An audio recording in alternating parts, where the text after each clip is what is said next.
ഞാൻ കണ്ടിന്യൂ ചെയ്തതാണ്. എൻ്റെ ജീവിതത്തിലും ഒരു മുരളി സാർ പറഞ്ഞ പോലെ എൻ്റെ ജീവിതത്തിൽ ഞാനും അങ്ങനെ ഒരു ഭയങ്കര ഡിപ്രഷൻ മുകളിലേക്ക് കുടുംബജീവിതത്തിലാണെങ്കിലും സാമ്പത്തിക മേഖലയിലൊക്കെ ഭയങ്കര തകർന്നിരുന്ന സമയത്ത് ഇങ്ങനെ എന്ത് ചെയ്യണമെന്ന് അറിയാതിരിക്കുന്ന സമയത്താണ് ഞാൻ ഈ സാറിന്റെ ഔചാരികമായിട്ട് ഈ 99 പ്രോഗ്രാമിൽ ഞാൻ പങ്കെടുത്തത്. പക്ഷെ അതിനുശേഷം നമ്മുടെ ലോ ഓഫ് അട്രാക്ഷൻ ക്ലാസ്സിൽ വന്നു. അതിൽ നോക്കിയപ്പോൾ ഇതിൽ എന്തോ ഉണ്ടല്ലോ എന്ന് എനിക്കൊരു ചിന്താഗതി എൻ്റെ മനസ്സിലേക്ക് പെട്ടെന്ന് വന്നു. അതിനുശേഷം പരമാവധി ഞാൻ നമ്മളെ ക്ലാസ്സിൽ ഞാനത് പല നോട്ട് ചെയ്തെടുത്ത് പല കുറി അത് റീഡ് ചെയ്യും. അതിനെപ്പറ്റി എനിക്ക് കുറെ കൂടെ ചിന്തിക്കാൻ തുടങ്ങി.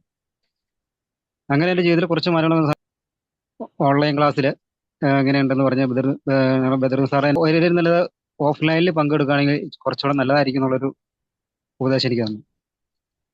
അത് പങ്കെടുക്കാൻ വന്നപ്പോഴേക്കാണെങ്കിൽ എനിക്ക് ഭയങ്കര ഒരു എന്നോട് ചോദിച്ചു. അങ്ങനെ ഒരു മൈൻഡിലായിരുന്നു ഞാൻ. പക്ഷെ അത് കേട്ട് എനിക്ക് ഞാൻ വീട്ടിൽ വന്ന് ആ ക്ലാസ് ഒക്കെ കേട്ട് തിരിച്ചു വന്നപ്പോൾ ഞാൻ ഭയങ്കര ഒരു ഫീലിങ്സ് ഒരു ഇതായിരുന്നു. പക്ഷെ ഞാൻ വീട്ടിൽ വന്ന് സാറ് പറഞ്ഞത് നമ്മൾ EFT ഞാൻ 5 മിനിറ്റ് 1 മണിക്കൂറൊക്കെ ഒരു രാവിലെ ഉച്ചയ്ക്ക് ഡ്യൂട്ടി സമയത്തൊക്കെ വന്നിട്ട് ജോലി സമയത്തൊക്കെ ആയിരിക്കും എല്ലാവരും ഫുഡ് കഴിക്കുന്ന സമയത്ത് EFT ചെയ്യാൻ പോകും.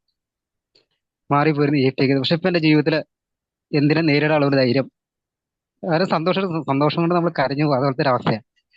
അങ്ങനെ ഇപ്പൊ നമ്മുടെ മെന്റേഴ്സ് ആണെങ്കിലോ ഇപ്പൊ എന്നെ ബദ്രുദ്ദീൻ സാറ്, രഘുനന്ദ മാഡം ഒക്കെ ഒന്നരാടം ദിവസങ്ങൾ നമ്മളെ കോൺടാക്ട് ചെയ്യും.